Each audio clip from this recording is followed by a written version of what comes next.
Austin Leum. Hey. Yes? Well, Dustin was still in the shot. Oh, so. that's not surprising with us. Well, welcome to episode number 27, Dustin Akard. All right, did I say that right? Hopefully I did. I know he's hanging out there, but That's Akard, I believe. Akard. Okay. Well, Dustin, thank you much, man. He is an amazing production manager here at LDR Studios. So, welcome to the episode 27 Austin Leum story. How's it going, everyone? Good afternoon to you, my son. Good afternoon. I can say that. Welcome to the show. Thank you. Welcome to another episode of the Bar Podcast, otherwise known as The Bar. There you go. Scott Blewett over here to my left. I'll slide out so we can get a better picture of Scott's handsome face. He was on one of our previous episodes. He Do you was. recall Yes. which one? It was, I believe, 8? 8 or 6. I That can't sounds- remember. 8 or 6. I can't remember. That was but yes. Gavin's space before we rotated into here. That's right. That Yes. was Gavin's space. We were utilizing the international artist space over there. That was pretty cool. It was over in the other room. Yeah. We did pretty good at that, though. We were Yeah. nimble. Yeah. Now we're in the new part. Yeah. Yeah. We're done. The video wall, the new part. Looking pretty good, Clark. President, El Presidente of LDR Productions. He didn't like that. Yeah. He just wants to be called the I know, chili he just cook-off keeps looking at champion. that. That's all he wants. He just wants to polish the belt. yeah. Polish your belt. So it's pretty awesome. We got that coming up, right? Yeah, back to back, maybe. Jeez. I don't He know about said this earlier back-to-back he's stuff. going to order something special for the back-to-back. Was it a hat? You said? Yeah. I'm gonna You're come pretty up- proud, aren't you? Yes, hell yeah. I beat you. Third place. That's okay. I got third place last year. Now it gives me a little bit of momentum to come back and beat you. So we'll see what happens with that. Well, he's Anyways. wearing a special hat. Did you see that? Yeah, his New York Yankees Yeah, hat. baby. It's I don't their know. year. I don't know. I think it's their year. I don't know. They're But due. anyways, Austin, thanks for coming on, man. We really appreciate it. I know you've been wanting to share the story. I hope I can get through it without breaking down, I guess, or showing some emotion around this, because it's a pretty amazing story. And so congratulations to you. Thank you. You've been on quite a journey in the last 6 months. Not quite, but yeah. I mean, last 30 years has been a journey. really. But, yeah. At least the 20 part of the years, Yeah. right? 10 Yeah. maybe not, Yeah. but 20 part of it. Yeah. 6 So, months. yeah. Almost, yeah. Not quite. That's awesome. 172 days. That's awesome. Mad dude. respect. Thank you. Yeah. Well, that's one of the big reasons, Scott, having you on. I know you've journeyed down this pathway too, and I Yes. think having people that can understand and support and and just do that from that perspective is a big thing. So I appreciate you being here, my friend. Hey, no Yeah, problem. thank you. Thanks for asking. Yeah. Well, as we kind of get in here, man, I know you, but the audience does not know you. So give a little bit of background of who you are, a little bit about your family, outside of me, of course. Yeah. And kind of a little bit about your history. Well, I'm Austin, Brandon's son. I've grown up here in Indy my entire life. Did a lot of visiting and stuff to family in Wisconsin throughout child life and even adult life. But, grew up my entire life here and stayed here for college, stayed here for work. Currently still live in Carmel, Indiana. So But you grew up just in kicking Fishers. it. But grew up, yes, correct. Grew up out in Fishers. Fishers, Indiana, Yep. HSE, right? Yep. Hamilton Southeastern. We Yep. had your nephew on here or your cousin, my nephew, on Yeah. here not too long ago. He's a HSE Royal as well. A lot so. of us are alumni from. When did you graduate? 2013. 2013. Yeah, Nice. Jeez. Yeah, it's been a while now. That's a little while ago. decade. Yeah, I think Did I hear it that is, you Yeah. played some sports too? Yeah, so I played football for a couple years, then I played baseball my entire life. So Sweet. What yeah. position? Baseball, Lots. a lot. I mean, at one point Just or wherever another, they at ask one you. point or another, I'd played every position on the Okay. baseball field. Nice. But typically specialized middle infield, second base, Sweet. shortstop. Yeah. Yep. Sister? Got a sister, Cassidy. Hi. We're Call only- out to the sister. I like that. We're only few years apart in age. It's kind of like that story when it comes to a sibling. It's like growing up for probably the first 14, 15 years of your life. You're like, who the hell is this person? Like, I don't want to be around you. But then once you get to the age of 15, 16 years old, it's like, this person's pretty cool. Yeah. I can hang out with Right. you. So Right. we're really close. We do a lot of stuff together, hang out. And, Yeah. Cass is pretty cool, man. Yeah. I'm blessed as a dad. Me and Sherry are been married 31 years, and she's hanging out with us tonight out in the audience. But we're grateful to have two amazing kids, and grateful to be able to just sit here, man, and talk to you about all this. But all right. So after high school, 2013, you went to where? So high school, 2013, growing up in Fishers.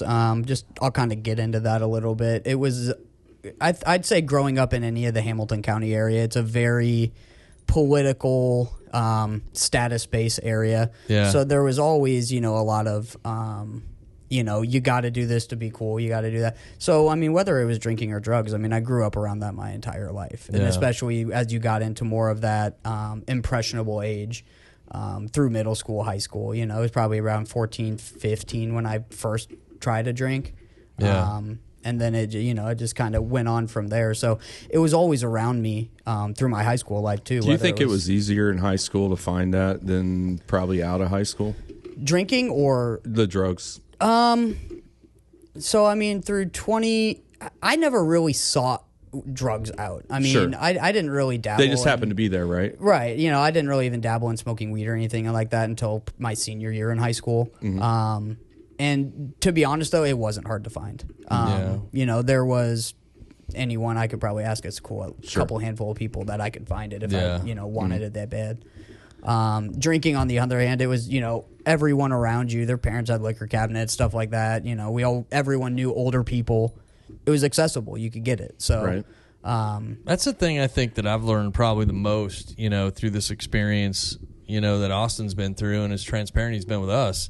You kind of take a look at like how much alcohol revolves around everything. I know in my personal family, it's everything, whether it's Christmas, New Year's, Easter, 4th of July, whatever it is, birthdays, anything. Yeah, I mean, it's really around celebrations. It's around sporting events. It's around, sad times too. It's always there. Yeah. And it just became such an easy grab and go type thing. Yeah. But yeah, so grew up in Fishers, and then after that, I went to IU Bloomington for college. Yep. And then again, that just elevated the entire drinking platform. While I was down there, I turned 21, so then it's legal to drink, and even before that, it's you're finding it. I mean, you got older friends again down there that'll get it for you. It's accessible. Yeah. I think the purpose of like asking you those questions is really just framing up,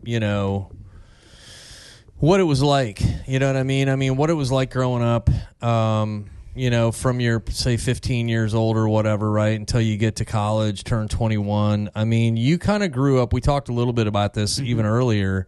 You and Cass and like your all's generation, you guys are really the last ones to not have the influence of like internet and telephones. Cell phones? Good one, right? Is that right? Okay, old man. But cell phones and social media and just the pressures of that. Did you feel like when you were in high school and college, like it was as maybe as apparent it is today? High school, not so much. I would say college, yes. Just because smartphones and social media had just really hit a boom by that point. By the time, what would that have been, 2014, 15, 16, 17, all in there, it really hit a boom. So, I mean, and again, the thing with, alcohol is it's so glorified and advertised everywhere you look. Whether it's an ad you're going through on social media, watching a sporting event on TV, they're always advertising it. Yeah. So I would say, definitely, like by the time college, you start to see a lot of that more and a lot of that influence and kind of you're not cool if you do this. You're going to a football game. Well, you need to drink beer. You need to, whatever it may be. Yeah. So how many years were you at IU? I was there for 2 years. 2 years. Yep. Yeah. And so from a standpoint, you just made me think about something, did you want to partake in that partying, or did you feel more pressured to partake in it? Because you and I have talked a little bit about, I would say, I wanted to. Yeah. 100%. Yeah. I mean, that's just kind of the stigma you get of college is you're not there for the schooling, you're there for the partying. Well, you don't want to be the one that says, hey, I'm not going to the party. That as well. Right. And especially at a large school like IU, it's, you hear about their academics, but it's like, oh, no, that's a party school. You go there and you have fun. Yeah, it's a party school, man. So you get back up here, then what do you do after you Yeah, so, IU. you know, going there and even, I mean, still at a 22-year-old kid, you're still asking what he wants to do for the rest of his life. Very small percentage, I would say, of 22-years, 23-years want to know what they want to do for the rest of their life. Shit, I'm 55. I don't know what I want to do yet. So I'm doing this. This is pretty cool. So, you know, I decide, I come back and I'm like, you know, what am I going to do? Yeah. And so we had a really good family friend who was pretty high up at a excavation company. So he was like, yeah, man, I got a spot for you if you want to get in. You're more than welcome to. So started off there, and it was repairing, you know, sewer pipes, water mains, things like that. And it really kind of got my mind turned. I was like, okay, like I really like this. I feel like I'm accomplishing something. Like, you know, I'm fixing this. I see the before and the after portion of it. Yeah. So, question for you: when did it transition to alcohol, like an everyday thing? So yes, so probably right around that time frame, it was very close. It was that and some other contributing factors that escalated my drinking. So you know, I did at one point. I would go to work. I'd go home, maybe change, maybe not. Go to the bar, have a couple beers, go home, shower, eat dinner, whatever. As a normal routine, you know. Then kind of turned into 3 beers. Eventually, staying later, got to know more people around the bar. And then when my good friend Oliver passed away, he passed away of an accidental overdose. What year was that? That would have been 2018. Okay. 2018. And accidental overdose on fentanyl. And that just kind of... And how old were you then? I was 2018, so 24. Okay. 24, 25. Yeah. And I was with him. So that losing day. a friend at 24, that's... Yeah, and I mean, it was one of those things where I'd just been talking to him the day before and, you know, found out about that, and it just absolutely crushed me. And it was, I'm like, well, what am I going to do now? That's when really I kind of saw my drinking escalate, and I just got to this where I'm like, well, I got nothing better to do. I'm just going to go drink. I don't really want to address these feelings that I have about it.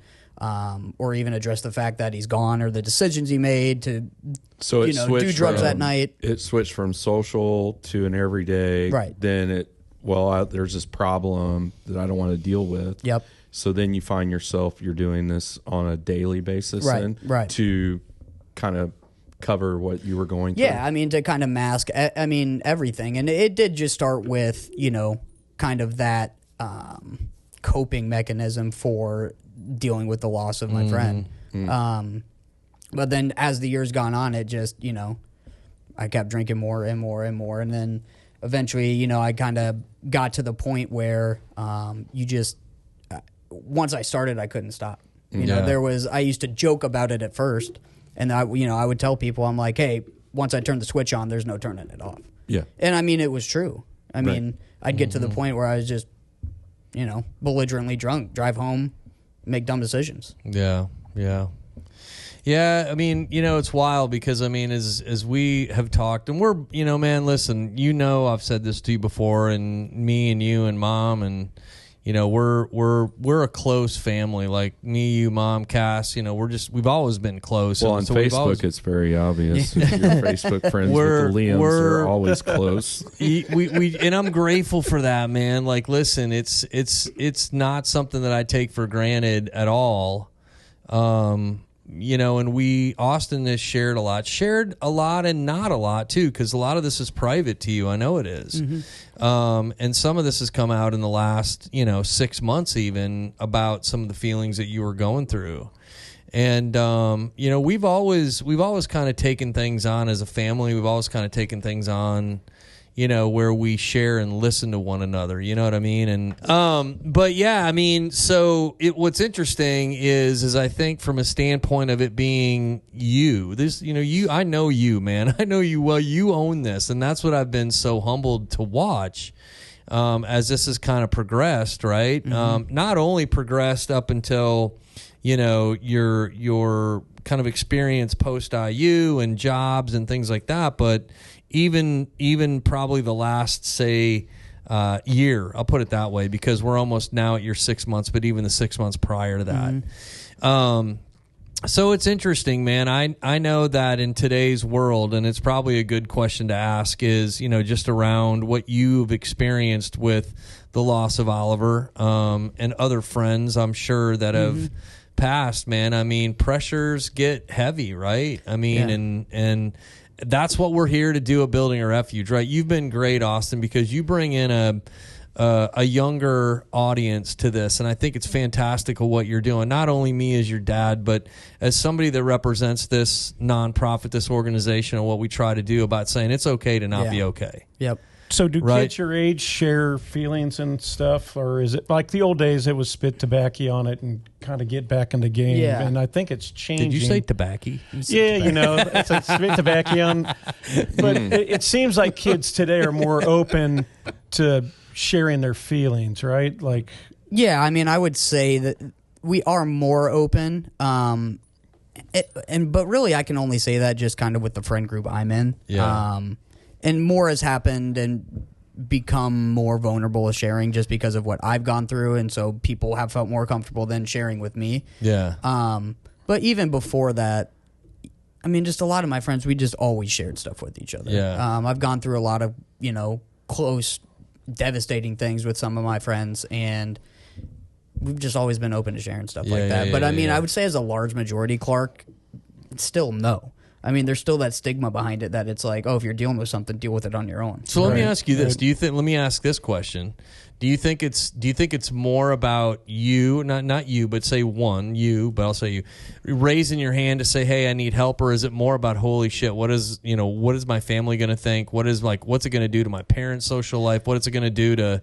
Because I see that, I think, a lot. I don't know if kids today would be more open, but I think you mentioned a little bit earlier, right? We live in a bubble. Right. We talk about this Hamilton County bubble that we live in, right? Mm-hmm. And it's all about status, and it's all about kind of, who's doing what and what's going on. I'm not saying there's anything wrong with it, okay? I'm not, degrading by any means people that live in Hamilton County. Yeah. But what I am saying is that, oh, God forbid my son raised his hand for help. You know what I mean? And that sometimes bleeds over, I think, into kids. At least in my opinion. Definitely. I mean, you kind of hit the nail on the head there where it's, what are my parents? What are my friends? What are everyone around me going to think of me if I bring this up? If I say I have a problem, if I say I need help. Right. It's not they're not looking at what it's going to do for them. They're looking at what's it going to do for you or for you. Type thing. So what was the process of you deciding or you coming to the conclusion that you had a problem? So I'd really thought about it before I, sought out help, probably 3 months prior. I'd really kind of been toying back and forth in my head. I'm like, dang, man, I'm really drinking a lot. I'm going out a lot. I'm staying out a lot. I'm neglecting bills and finances that I have. And I'd toyed around with it for a while. So I knew in the back of my mind subconsciously there was something there, that I had a problem.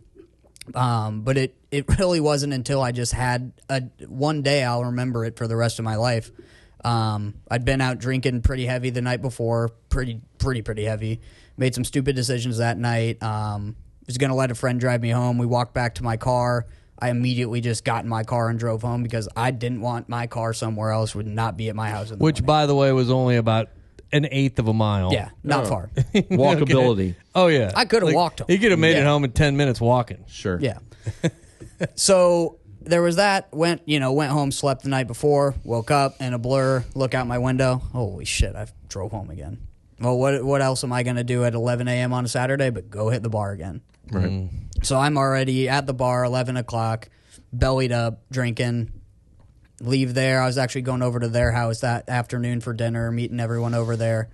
Later that afternoon, 5 o'clock, something like that. So I probably head out over to their house by 3. Already, pretty smoked. And I remember getting in my car, leaving the bar. Beautiful sunny Sunday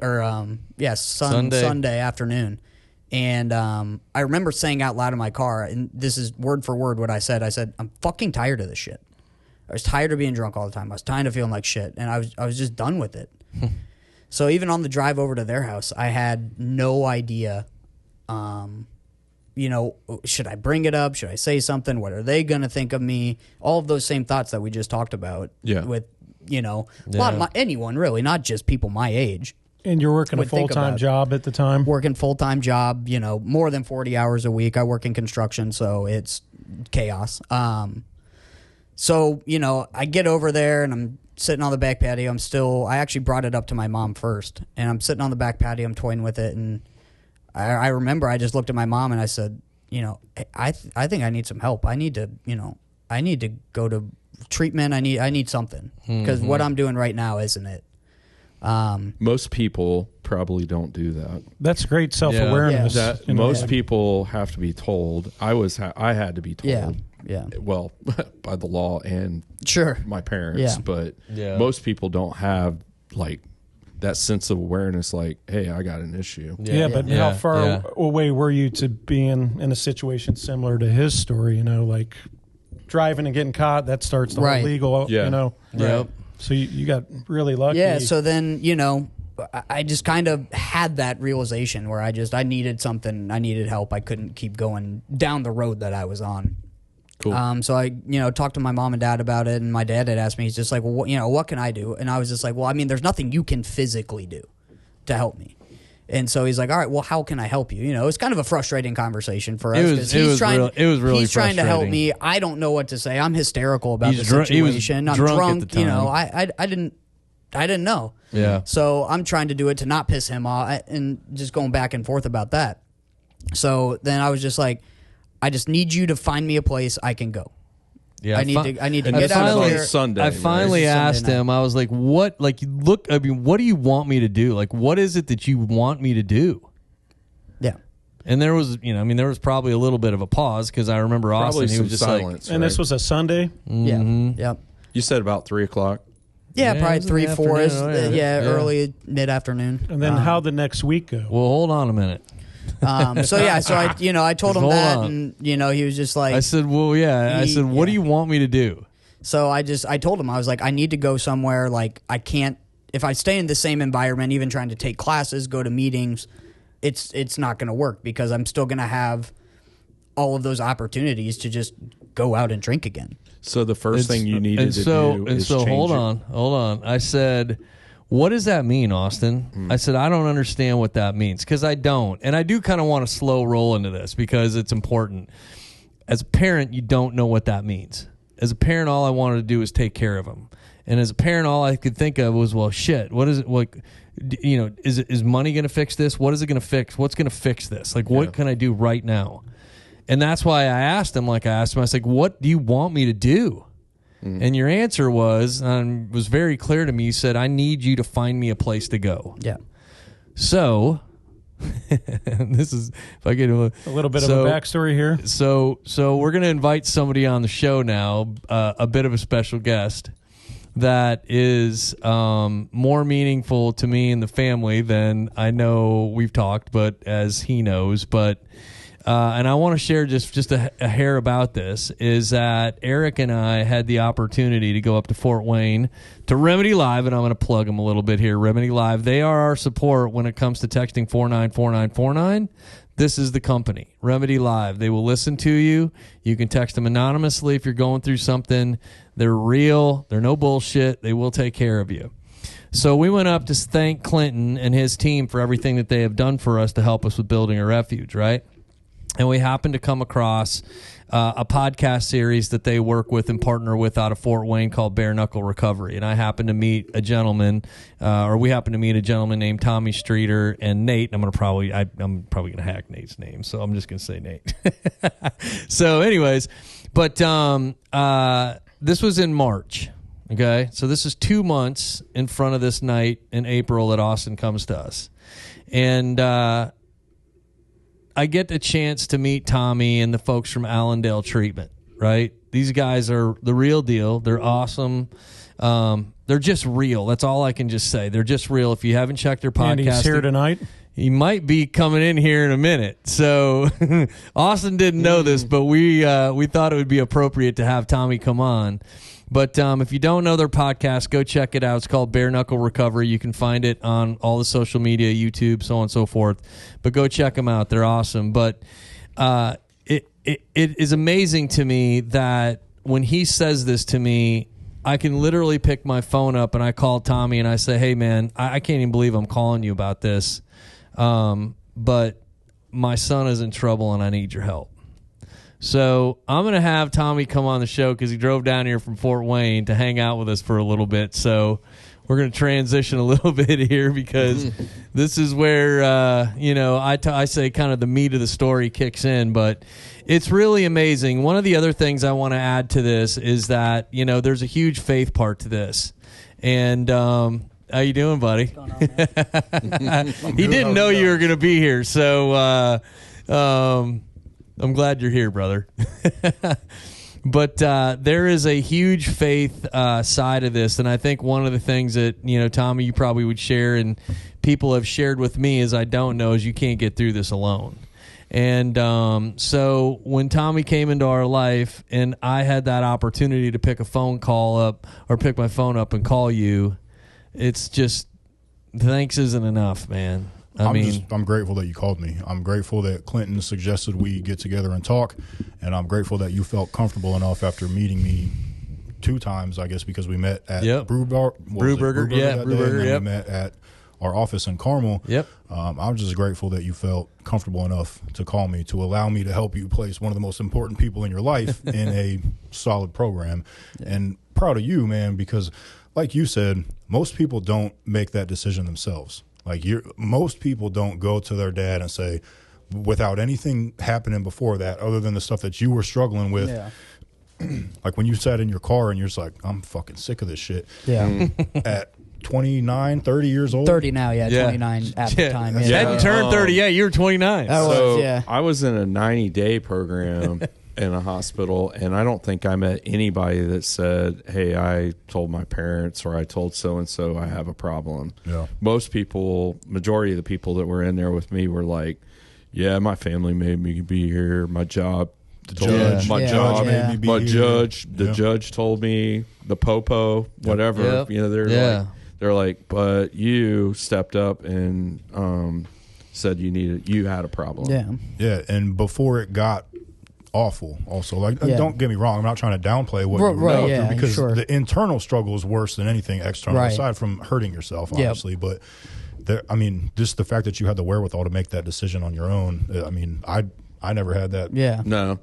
I can remember my room, all my parents, my grandparents, or my grandmother, and some family friends were like, you need to go, you got a problem. Yeah.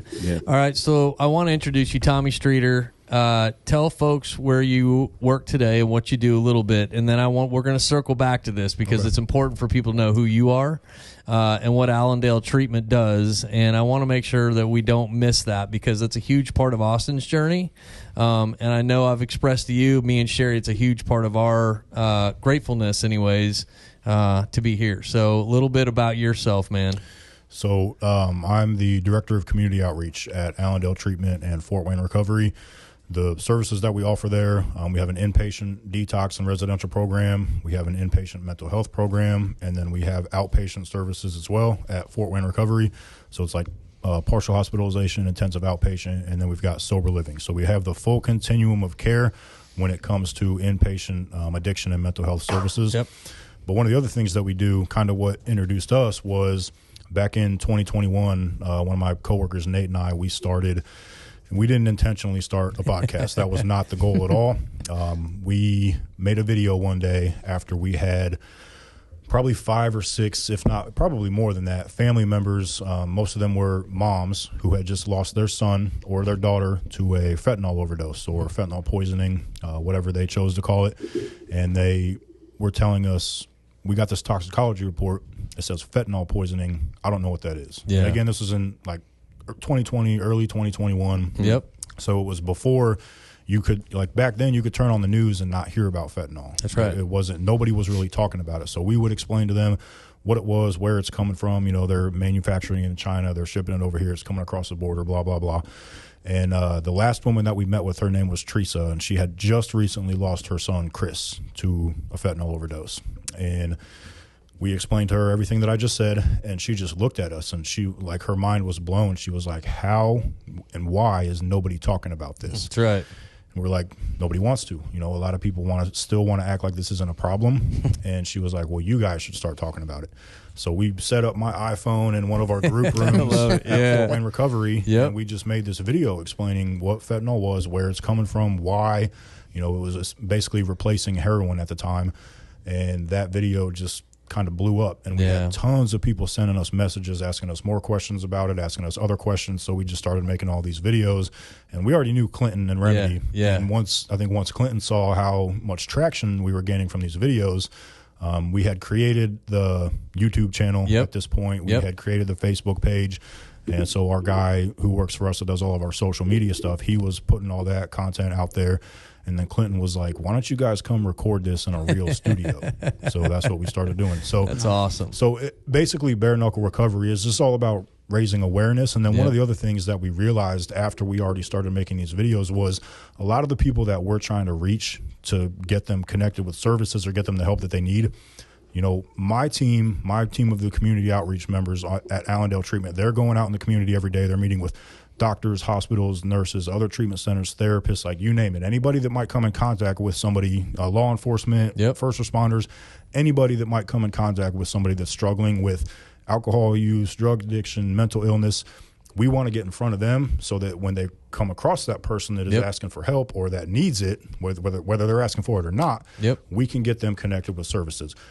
But what we realized was a lot of the people that need these services, they're not going to the doctor. They're not going to the hospital. They're not going to a therapist. But what are they doing? They're sitting at home scrolling on Facebook. They're watching videos on YouTube. They're listening to podcasts. So it was just another way for us to connect with people. Yeah. And that's what we do. Well, for the audience out there that man, it's again, you know, getting, I think, introduced to you guys. I mean, it's bigger than us. We talk about this a lot from a faith perspective, man, and there's a real deal to allowing Christ to lead your life and allowing him to help you. And this is a prime example of it, because in my born days, I could have never expected Austin to come to us on April 28th on a Sunday night before dinner and tell me I'm an addict and I need to go to treatment. Like, no, Dad, I need to go away. Yeah. And I asked him, what do you need? What do you want from your dad? What do you need from me? And he said, I need you to find me a place. And I have you guys to reach out to, Tommy. Well, so I want to tell you, I don't think I've shared this with you before, but a big part of the reason that myself especially, but that Nate and I have tried to ingrain this in our team, why it's so important to get people connected with resources that we trust. Like the place that Austin went, I know them. I've been to their facility. Bridges of Hope. I wouldn't refer somebody to somewhere that I hadn't been, and I'll tell you why.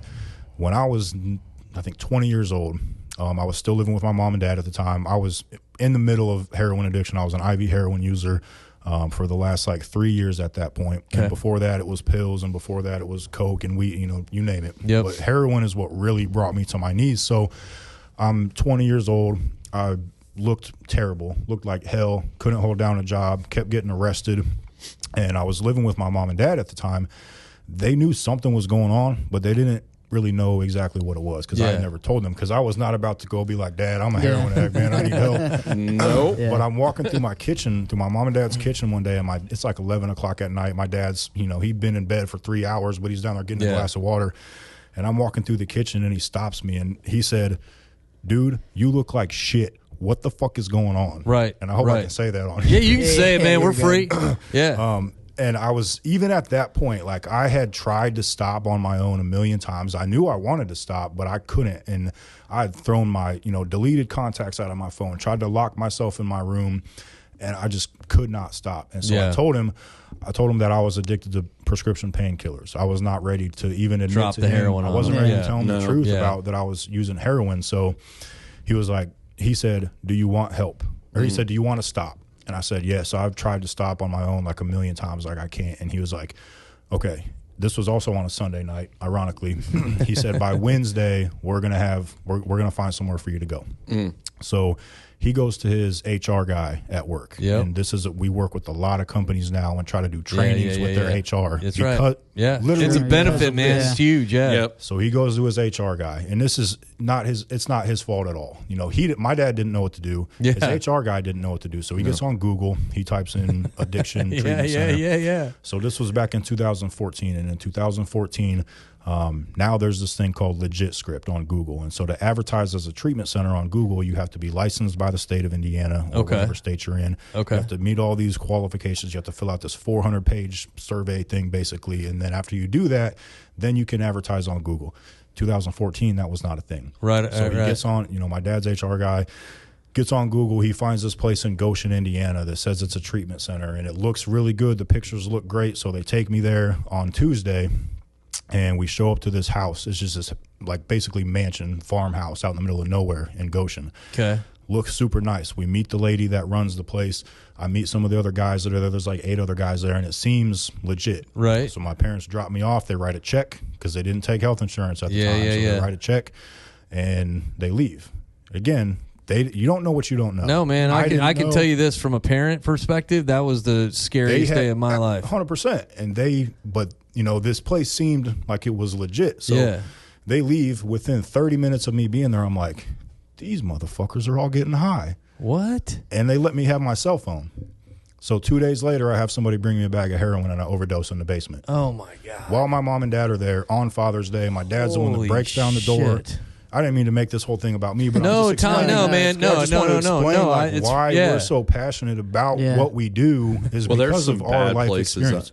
Still, there still are. There's some that place got shut down, and the woman went to prison because of me almost dying in the basement. That is insane. But so that's why we try so hard to get in front of these people and be like, look, when you need help for yourself, your family members, somebody that you know, that you trust, that you care about, you want to make sure that they're going to a place that you can trust, and that's what our goal is. That's wild. Most of the time, the people that we're helping get connected with programs or services, they're not coming to our program, and that's perfectly fine. I don't care. As long as they get in somewhere, that's what we care about. Well, and I can speak directly to it, and I want to come back because you mentioned something, and obviously I know this, but you mentioned something too, and I want to come back to this. But I think that is 100% important for people to know, man, because I know you guys now, right? And I am, like I said, I'm still just me and Sherry, Cass, our family, man, is humbled the fact that the Lord put you in my life 2 months in front of the time frame my son. There's no coincidence. No, man, no. And I go to Bible study with this guy, man, on Friday morning. They get a little rowdy, but that's okay. That's okay. But Austin, I want to ask you this, and I want to go back to that April 28th day, and Tommy, I think you can probably support this as well. How scary was it for you? How nervous? How did your stomach feel? How nervous? How much anxiety did you have to come to me and Mom and break this news on us? I had a lot of nervousness, anxiety, but I think I'd just gotten to a point where I was so broken as a person mentally and emotionally that I truly didn't have another choice. I bet it was kind of a relief. In a sense, it was. You probably felt you took 1,000 pounds off your back. Yeah, after I said that, I need help, it was kind of like, oh shit, all right, well, it's starting. It hadn't happened yet, but I'm like, all right, well, I took that first step. The escalator's moving. You're also it's too late now. I can't go back. I can't go back. Just kidding, Dad. Yeah. Because I called him, and the first thing that he said to me was, is he with you? And I said, yep. He said, will you meet me at 9 a.m. it was Wednesday. Will you meet me at 9 a.m. Wednesday at the office? And I said, will you meet him? And he said, yep. So you get kind of this monkey off your back, right? You don't know Tommy from Adam. Right. I'm telling you, hey, man, you're putting your trust in me. Right. To go meet this guy that you've never met before. Yep. And I remember you and I talked after that, and I said, what do you think? And you were home. You were like, I mean, at this point in time, I think he's gonna go. Like he's gonna go. He committed to going. Yeah. And so we go Wednesday. How nervous? How much anxiety? How scary was it for you? 48 hours in front of going. I think you mentioned, Eve, you drove by either two of the establishments that you went to. I'm not going to say them because it doesn't matter. Two of the establishments that you would go to, and you drove by one and said, fuck, I could just go there right now and get smoked one last time. I knew May 1st I was checking in. Yeah. And I had 2 days, I think there was in between there. I met with you one day, and then I had one more day, and I was checking in. Yeah, that's right. It was Monday. Actually, you met him on Monday. I met him Monday. Monday, yeah, that's right. And then Wednesday, I checked in. So, I had Monday and Tuesday. Monday, I was still coming down from Sunday. I was not feeling great. I felt like complete shit. So, like, Monday, I still didn't want to do anything. I went and met with him. We talked about it and whatnot. First, I thought you sent me somewhere I was going to get the shit beat out of me when I walked in and saw Tommy. But, nah. I mean, he said that he did that shit on Father's Day. All you did was throw a fucking rock through a window. Yeah, I did do that. Yeah. But, yeah, so then Wednesday, or Tuesday, I knew I was going to check in Wednesday. I was like, oh, shit, I got to read through like some stuff I can and can't bring with me because like half the stuff I had I couldn't take with me. Nope. Tommy, did you worry about that shit when you went in? Were you worried about your shit that you're bringing? We were in very different spots in our life. I'll tell you that. I didn't have anything. How about you? They had a list of stuff I couldn't bring in. Yeah. I couldn't even bring a razor in. Nah. I didn't even have a razor to bring in. And then they wouldn't even. I'm not laughing about this, you guys, but I'm like, that's how it is. I laugh about it now because I have to. Like, how can we? got you. We Hey, gotta laugh about the it. first 2 weeks, I didn't have access to a lot of stuff. Yeah. It was like, that's you're coming down. How long ago? This was in 91. You didn't have a cell phone anyway. No cell phone. It was a quarter. He might have had a beeper. No, a quarter. But no. That's awesome. But they wouldn't even let me out of my room for like 2 weeks. And I wouldn't want to go out of my room. I had the shakes and all that stuff. So I'm going, I'm like, all right, I got to pick up a few things. Just take with me. Whatnot. So I'm driving back from the Meyer, and I drive by one of the bars I used to go to, and I was like, man, I could go in there and just put one on today. I'm going to get help tomorrow. I could put one on. And in my head, again, that little voice talked to me. It goes, well, why the fuck would you do that? Like, you decided you want to like stop drinking and stop doing this. Why would you go do that, even though you're going to treatment in 2 days? So, I mean, I didn't. I held myself back, and I didn't. It's amazing. That's crazy because I impressive. did. Yeah, I would have too. I did. Yeah. I knew my parents were driving from have. Georgia to Wisconsin to pick me up, and I made this. I was like, okay. But see that, like That's unbelievable. I'm surprised by that, but I'm also not surprised by it because of that conversation we had when you came to the office and when I called you. Yeah, I had this feeling that I normally don't have. Like 99.9% of the time, if somebody tells me, "Yeah, I'll go to treatment in 2 days," I'm like, "Yeah, all right, you ain't fucking going anywhere. You're not going nowhere." The bar. Yeah. But I felt like he made that decision. The fact that he came to you, like we already talked about, that's not something that normally happens either. Yeah. So like, while I am surprised by that, I'm also not, because I feel like you had just made that decision in your head and you stuck with it. Yeah, I mean, it goes back to, like I said, I mean, I was just so broken and defeated, like mentally and emotionally, that nothing was going to stop me from the decision I made to stop drinking. I mean, at that point. Yeah. The one thing that in your story just a second ago that stood out to me was you recognized you needed to change your environment. Mm-hmm. Is that right? You kind of touched on that. Yeah, I mean, as far as when it came to going to rehab. Going to get treatment, going to rehab. I mean, I couldn't have done just like an outpatient program. Right. Yeah. Because it wouldn't have gotten me out of the, where I'm at, the city I'm in. Mm-hmm. I would still have been, 2 minutes away from any bar at any time. Yeah, yeah. Yeah, I mean, that was the one thing, because I even asked. I was like, well, you really feel like you need to go away. Yeah. And here's the thing, you guys. Like, I'm grateful to sit here and talk with you. Obviously, my son's here, and Scott, great friend. Tommy, great friend. You guys have journeyed on a path, man, that I've not journeyed on in my own world. I have an extreme amount of empathy for it, but I can't say I've walked in your shoes. I wouldn't recommend it. I wouldn't. I get I'd it. tell everybody I get it. not to. When Aaron was on here, I was fucking blown away, like listening to him. But I think somebody that hasn't, we have a deep empathy for it because we can understand it, right? And it's like, man, like that struggle, that just mental battle. But I do know this, man. I always real quick. I always have like when it comes to like. This is how I compared my alcoholism, anyways, to like when you want to stop, but you just like you can't, and it could be for drug addiction as well too. Yeah. But it's like when you're in a dream and you want to punch somebody and you can't. Oh, that's the worst. Like that, right. But that's you like knock someone out. so like that's what it was, like, where I wanted to stop drinking for those, few months prior to when I actually decided to go to treatment. Like, that's what it was like. I tell myself, I'm going to stop today. No, by 3:30 p.m., I'd find myself at the bar ripping shots again. I mean, right. So that was just, I don't know, like, kind of a fun way. Like, I was like, man, it's just like, you want to do it, but you can't. But you felt like you had to, right? Like, you felt like you had to drink. Or did you not? Were you not at that point where you felt? Because you probably felt like you had to get high. Like, it wasn't an option. No, I had to get high. Yeah, or I wanted to. I wouldn't say it was to where, like, I had to. I mean, there were days like that, like where I'd been on like a pretty long bender, and it was like, man, if I don't drink today, I'm gonna feel like death, like complete death. And it was more of, and through treatment, and we can talk more about me going through treatment here in a minute, but it was out of pure boredom. Yeah.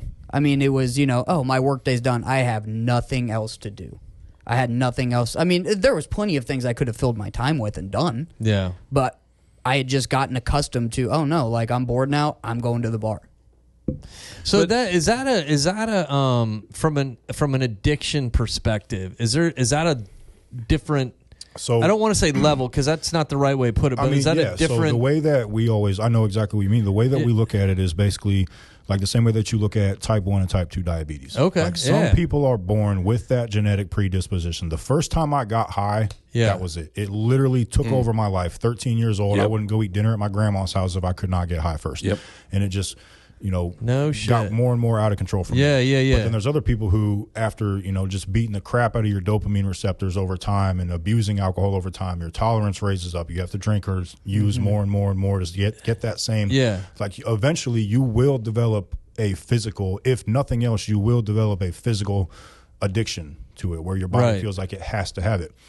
But again, if you weren't at that point, it's even more impressive to me that you went and asked for help because you recognized that you were on that path. Right. Like, for me, honestly, I feel like it was too late by the time I was 14 years old. It had already taken over my whole entire life. Yeah, it was too late for me. I made a series of bad choices. 100%. And if I never would have touched the drugs and alcohol in the first place, now granted, it may have manifested itself in some other area of my life. True. Whatever, gambling, porn, sex, whatever it could have been, I don't know, but it probably would have. That's why I said I was impressed what he did too, by just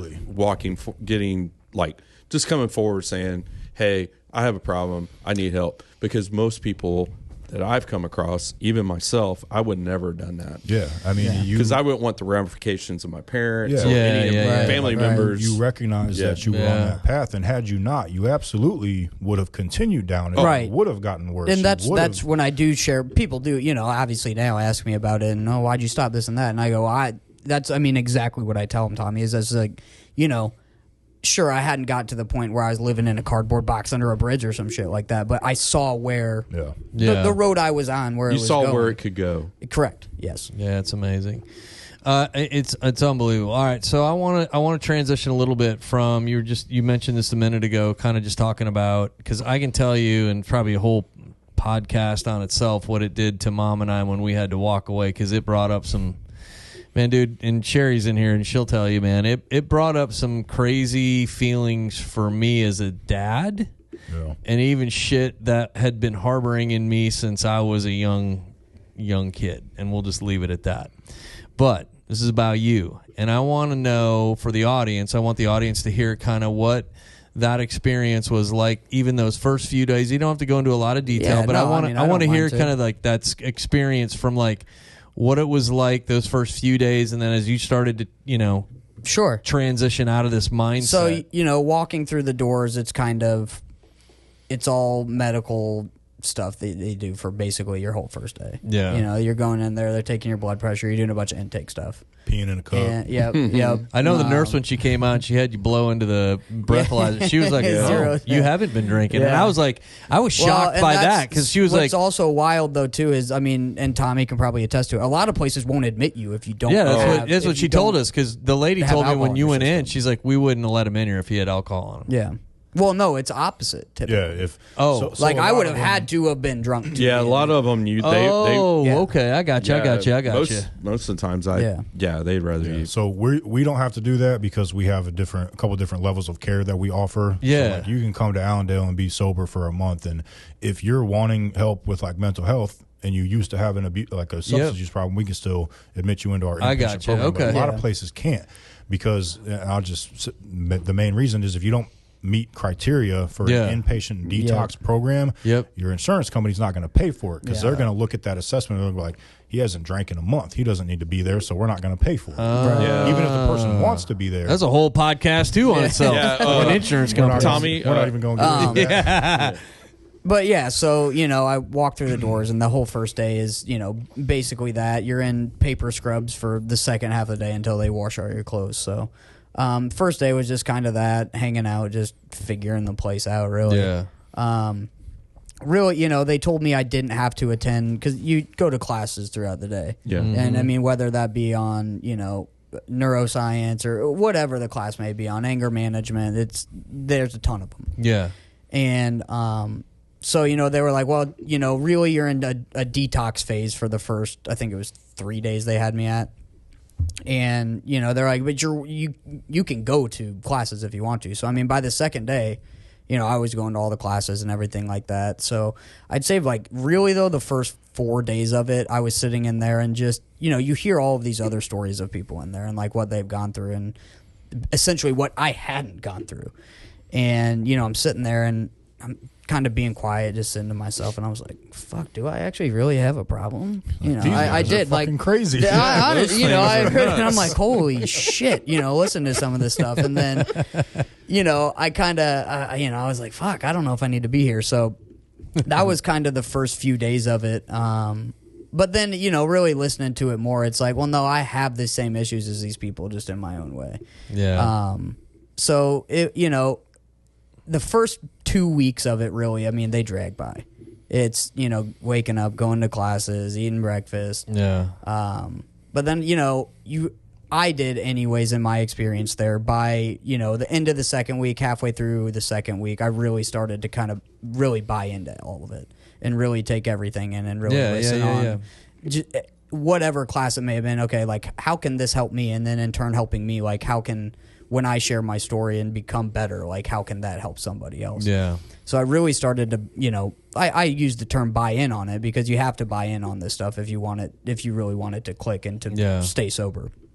But you don't get to talk to anyone there outside of the place. You don't get phone calls, I think, for the first week. So, I hadn't talked to anybody in a week that I was close with, family, friends, anything like that. So I was just, I'd sit there, I'd go to classes, and I'd read, and that was. When was the first time your parents could come visit you? No visits. We never. No visits. There's no That's pretty typical these days. Yeah. Oh, really? Yeah. He could call. I mean, he called us. I mean, I got like 10 minutes on the phone. My parents would drive up and spend like a weekend, and I'd see him for. But I mean, I also think Saturday. like not having that is better. Yeah.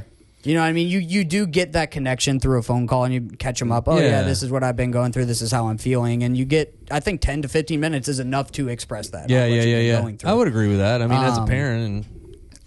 But I think not having a visit like that benefited a lot more because it just gave me more time to focus on myself and Exactly. and recovering.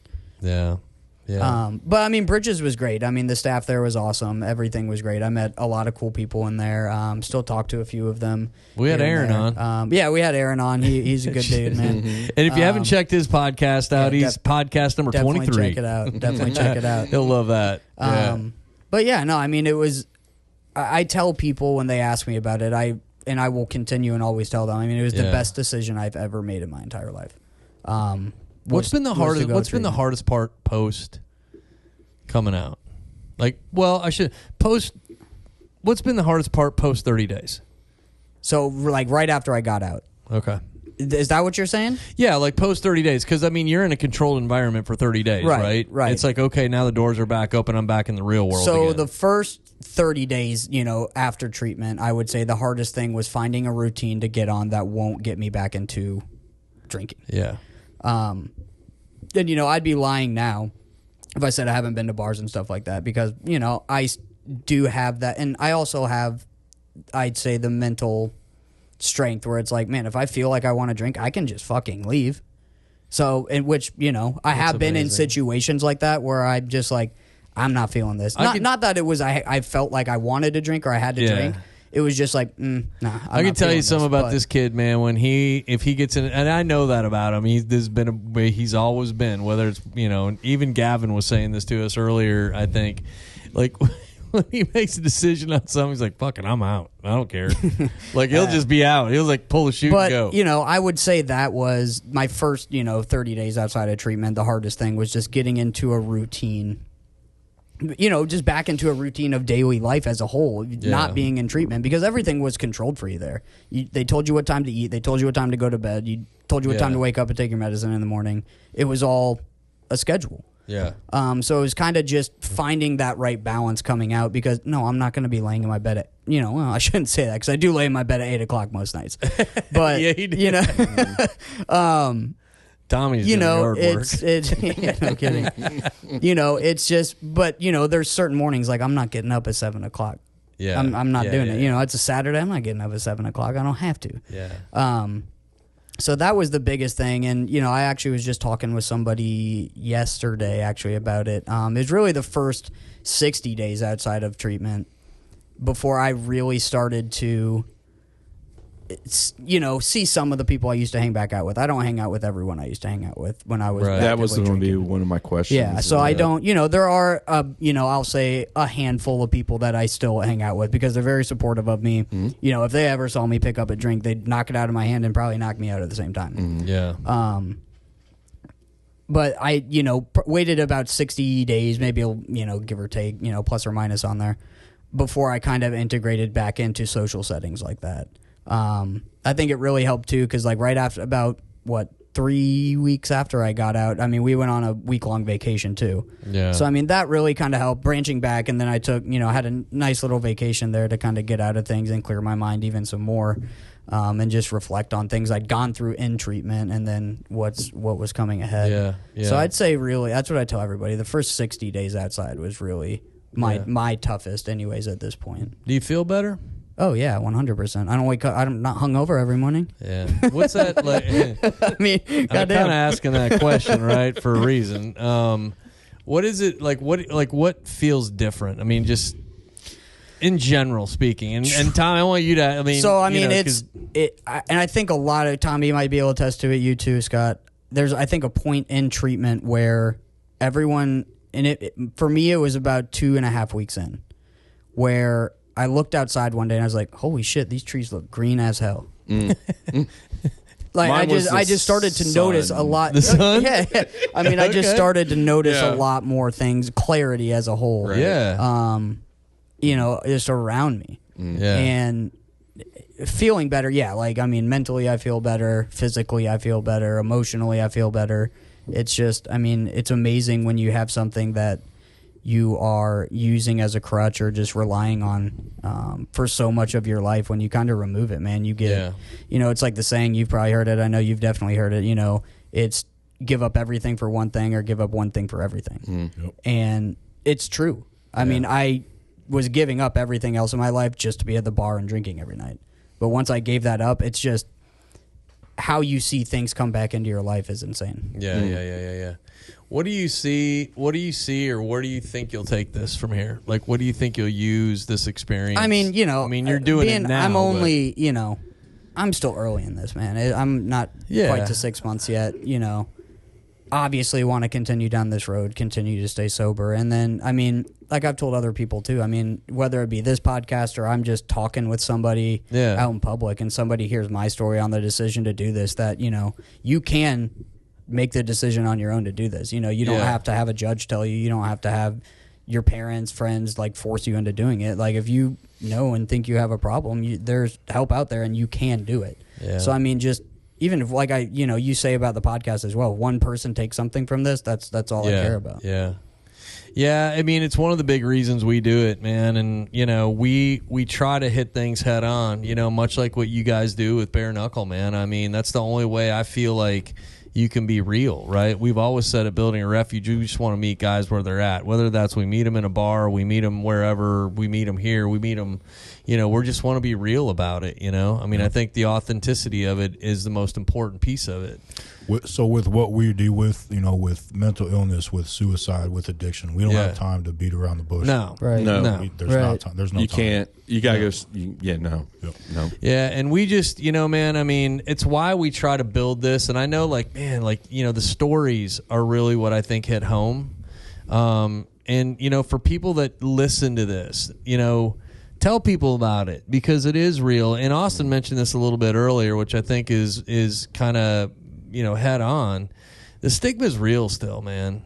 I mean, it just is. I mean, we want to say that we've made really big leaps and bounds when it comes to kicking the stigma. Man, dude, we've made good progress, but we're not going away. No, it won't. It's not going to. No. And I think that's why this is how Nate and I talk about this all the time. We made a decision years ago that we're going to embrace it because if I'm being perfectly honest, I earned that stigma that people had towards me because I was lying, I was robbing, I was stealing, I was hurting people. So people should have called me and treated me like a piece of shit because I was one. Yeah. Now, obviously, that's accountability, dude. I mean, that's what it is. That's what recovery is all about. Now, mental health, that's completely different. The stigma that surrounds mental health, you got a chemical imbalance in your brain. Yeah. That's totally not your fault. Right. 100%. I made those decisions. Now, granted, I had this thing in me that was telling me that I needed to do it, but I still knew what I was doing was wrong. I was hurting people. Yep. So I earned that negative stigma that surrounded me personally. Yeah. But I take accountability for that now. I do my best to not be a scumbag piece of shit anymore. So, it is what it is. Well, that's not who you are now. No. I mean, and that's a lot of what, and we're not, look, I know we're coming up on our hour here, but that's one of the things that at Building a Refuge, we're not afraid to talk about either is our faith, right? We're not going to chuck it at people because if you want people to run away fast, just chuck religion at them. Oh, yeah. Yeah, dude, they'll run for the hills. And I would too. I was one of those guys that ran to the hills, right? I did too. I did. But I'll say this, man. When we were driving Austin up to Bridges of Hope that day, Rusty Kennedy, who's been on our podcast as well and shared a pretty wild, amazing story, but he is an amazing guy and our pastor at our church. But, he told Austin, he said, hey, man, you can't get through this on your own. Yep. And it's not me. It's not you. It's not Scott. It's not his mom. It's Jesus Christ. Yep. And I'm not afraid to say it anymore. I used to be when I used to be kind of under the religious umbrella of like, oh, I got to be something different. That's bullshit. Like, just be you, man. Like, just be you. But it's so important because I think what we try to get across to guys, we try to get across to our audiences is like, just listen to people you trust. They will lead you in the right direction. And you said that earlier, man. And I'm grateful that you trust me. I trust you because together we can fight it. You know what I mean? Yeah, we can make a right. difference, and that's what we're trying to do. So, yeah. But also, I just want, I'm going to Yeah. read one thing. Yeah, read you it. guys are friends with me on Facebook. Yeah. You probably read it already. I posted on there. But it's just, people ask you all the time, why are you sober? Why don't you do this? So I wrote this back in the end of August, and I'm just going to read it now. So anyone take your out here time and can read hear it. it too. Yeah, So, read it, ahead, buddy. man. I just titled it, Why Am I Sober? I said, why am I sober? I'm sober because I was miserable. I drank because I believed that it would take all the bad feelings away, anxiety and depression away. I drank because I was bored. I drank because I was depressed. I thought all of my problems would dissipate into thin air every time I picked up that bottle. But do you know what really happened? I got more anxious. I got more depressed. I had such negative thoughts about myself and my life that I had never dreamed I would. I neglected my health. I put my finances and bills on the back burner. I was sick. I was tired. People would ask me, "Are you okay?" I would respond with a masked answer of, "Work has me stressed out," or "It's been a long day." Pushing down every negative emotion that entered my head and heart. I made bad decisions. I said stupid things. I hurt others. I hurt myself. Some of these things I'll never be able to mend. I scared my family, the ones who love me the most in this world. I was ashamed of my choices, ashamed of who I'd become. This was not me. This is not how I was raised. I was numb to every emotion, interaction, and feeling that I had. A day came amidst a sunny afternoon when I said to myself, I'm tired of this. Christ spoke to me and said, "Ask for the help. It is here. I am here." I got the help that was needed. I became stronger. I learned about my illness. I made changes that are uncomfortable. I refound my relationship with Christ. I'm finding myself again. I'm taking medication and learning that that is okay. I feel healthy. I feel strong. I have found new hobbies and interests. I'm becoming more confident in my sobriety. I feel loved again. I feel happiness again. Not an alcohol-induced happiness, but pure and genuine happiness. I have learned that I have learned that I will have good days, even great days. I have also learned that I will have bad days. But even my worst day sober is still better than my best day drinking. I will continue down my path that Christ has put before me and let his light guide me through my days to come. This is a journey that is never ending, but I couldn't be more thankful to my higher power, my family, and my friends who have all supported me along the way. Today is a blessing. Oh, man. I love you, Austin. I love you, too. You're an amazing human, amazing young man, and I'm just grateful that you're here and you shared this with us. And Thank you. I couldn't really put together a better way to kind of put a cap on, this episode, man. And if you are out there and you listen to this, there's help, man. There's help for you. There's a lot of resources. We have a ton of resources on our page. Allendale Treatment's one of them. Tommy, thank you for coming on. I can't tell you how much. We'd love to have you back, you and Nate. Yeah, absolutely. To sit in and inviting me. And we would love to come back. It's so meaningful. Like, it's just unbelievable. Like I told Scott, I wanted Scott to co-host this. Erik Robinson, our co-founder, he and his wife relocated back out to Colorado, and we needed to have a fill for that seat. So I'm just grateful, man, that you were open to come in and doing this. And Clark, thank you to LDR Productions. I appreciate you, brother. Let's talk about community stuff. What's coming up? So we have a chili. I think he wants us to talk about his chili cook-off. There is a chili cook-off, and the rumor is it's at. There is a rumor it's at Harley, right? It is at Harley Davidson. This Saturday. We have a couple events coming up. One, more importantly, is our chili cook-off, which Clark's champion belt sitting here on our table, right there. But we also have one coming up in November that's really cool called the Heavy Metal for Hope Show. So that's going to be a pretty neat deal down at 416 Wabash in Indianapolis. But it's all supporting mental health, suicide awareness, and prevention. So go out to our website, check that out. All of the events are listed on there. You can find us on all the social media pages and so on. But we also wanted you to have that for coming on here, man. We appreciate you. So I got one for Nate too. And you can find all that stuff on our merch. Soon to be merch page. Yeah. There is a merch page. There is a merch page. It's not real fancy yet, but it's coming. So at least we have one, right? We have one. That's right. So, but until next time, again, if you need help, raise your hand. It's okay to raise that hand. And Austin, thanks for coming on. Of course, it's a pleasure.